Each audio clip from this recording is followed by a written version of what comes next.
and family will soon gather to remember a woman found dead in her apartment. Tonight, we're also digging into the past of her accused killer. First responders will hold a prayer walk for Tina Hoult in just a few minutes. Good evening, I'm Jennifer Griswold. And I'm Craig Negrelli. Police found Hoult's body inside her Omaha apartment on Sunday morning. We have now learned she might have been there for days.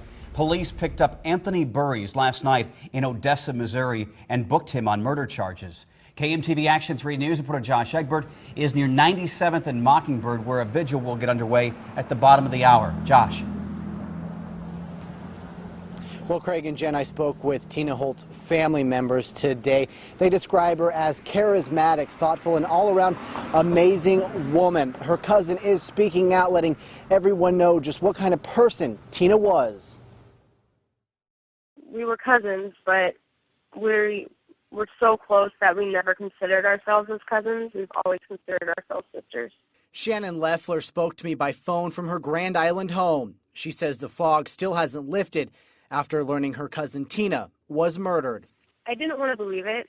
I still don't want to believe it. Police found the 38-year-old Omaha native dead inside her Warren House apartment Sunday morning. Tina worked as a CNA at the Douglas County Health Center. Tonight, we have learned her supervisor called police Sunday morning when Tina did not show up for work for the second day in a row. Last night, police arrested this man, Anthony Burries, in Odessa, Missouri. His cousin says he was more than likely trying to get back to East St. Louis.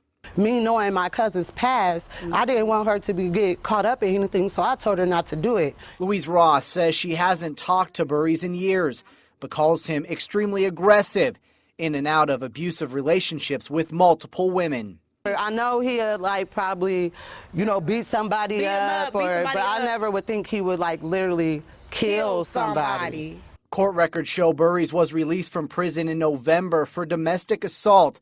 Leffler says she was always concerned for her cousin, but says Tina was set in her ways.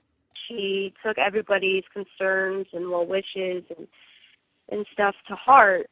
But in the end, inevitably, she was the one that called the shots. Burries is waiting to be extradited back here to Omaha, where he will face those first-degree murder charges. Now, as we did mention, there will be a prayer walk that will start right behind me here at the Warren House near 96th and Mockingbird at 5:30. Reporting live, Josh Egbert, KMTV Action 3 News. We did some digging and found the relationship between Hoult and Burries has been violent. So violent, Hoult filed a restraining order against him in December 2012. Her injuries put her in the hospital. A judge convicted Burries of domestic assault in that case and sentenced him to 2 years. The Department of Corrections released Burries in November 2013.